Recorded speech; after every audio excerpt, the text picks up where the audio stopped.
viewers, welcome to my channel.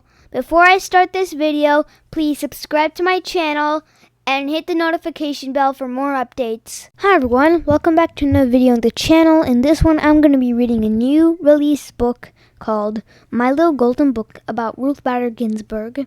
If you don't know who she is, you'll know once the book ends. And also, Ruth Bader Ginsburg passed away a few months ago. So without further ado, let's begin reading this book. Ruth Bader Ginsburg was a Supreme Court justice and a hero in the fight for women's rights. Ruth Bader was born in Brooklyn, New York in 1933. Her neighborhood was filled with people with many different backgrounds: Irish and Italian, Polish and Russian, Catholic and Jewish like Ruth. Ruth roller skated and rode bikes and jump roped. She went to school and took piano lessons and went to summer camp. She loved opera and she loved to read. Ruth's mother took her to the library every Friday. Ruth liked to read about women and girls who had adventures and did things. Ruth wanted to do things too. Reading shaped my dreams, and reading helped me make my dreams come true. So that's a quote from Ruth. But not everyone in the United States had the opportunity to do the things they wanted. People were often treated differently because of the color of their skin and their religion. Boys and girls were also treated differently. Families sometimes sent their sons to college, but not their daughters. In Ruth's school, girls had to learn to cook and sew, while the boys were taught to build things. Ruth wished she could learn what the boys learned. When she grew up, Ruth would work to make things more equal for girls and boys. Ruth's parents hadn't gone to college, but her mother encouraged her to get a good education. Ruth's mom wanted her to grow up to be independent.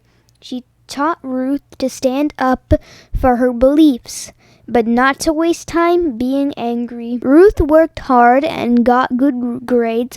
When she graduated from high school, she won a scholarship on Cornell University. Other students were impressed with how smart Ruth was. One of the students was a young man named Marty Guinsburg. Marty and Ruth, after they graduated, they got married and had a baby girl. They named her Jane. But why Guinsburg? I mean, they first start out as a different last name. I'm a little confused for some reason. Ruth believed lawyers can help people by making sure the laws treated everyone fairly, so she decided to go to law school. It was tough with a new baby, but Ruth was determined. She managed to be one of the top students. So as you can see, Ruth and some other students graduated. Even so, no one would hire her. Some law firms didn't want to hire Jewish people. Others didn't want to hire women. Ruth never forgot this. She spent her career fighting to make discrimination of all kinds illegal. No women, no Jews. Ruth decided to become a law professor. There were very few lab professors in the United States who were women, but that didn't stop her. Ruth also co-founded the Women's Rights Project to fight for women equality under the new law.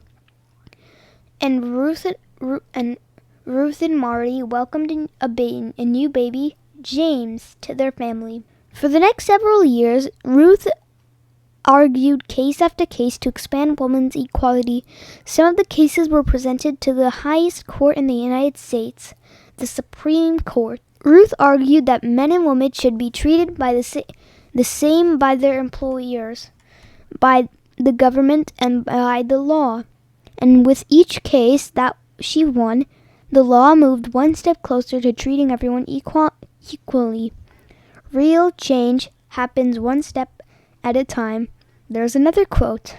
Ruth spent decades in law school as a professor, and with the cases she argued, paving the way for women. She was known to be hardworking and fair. In 1980, Ruth became a judge in Washington, D.C., and in 1993, President Bill Clinton nominated Ruth to the United States Supreme Court. Ruth became the second woman and the first Jewish woman in the history to be a U.S. Supreme Court justice. There are 9 justices on the Supreme Court. After lawyers present their arguments in a case, the justices take a vote. Sometimes most of the justices agreed with Ruth, but sometimes they didn't agree with her, and the Supreme Court ruled in a way that she was wrong. When that happened, Ruth remembered her mother's lessons. Instead of getting angry, she stood up for her beliefs and wrote a disagreement. Dissents don't usually change by the ruling, but they help show people why it might have been wrong. Lawmakers might read and create new laws, and future judges might learn from it and one day rule a case differently. Ruth Bader Ginsburg is a hero in the fight for equality. She spent her life making the United States more equal for everyone. She paved the way, and now we can all help take the next steps. We can stand up for what we believe in and fight to make United States fairer for all, just like Ruth. That's the end of this book. I hope you enjoyed the story about Ruth Bader Ginsburg, and I hope to see you in my next one. Bye! And when I said next one, I meant next book, not next book about this. Sorry if you accidentally misunderstood. Bye! Thank you for watching. If you liked this video, please subscribe to my channel, give a like, and hit the notification bell for more updates. And I will see you in my next video. Bye!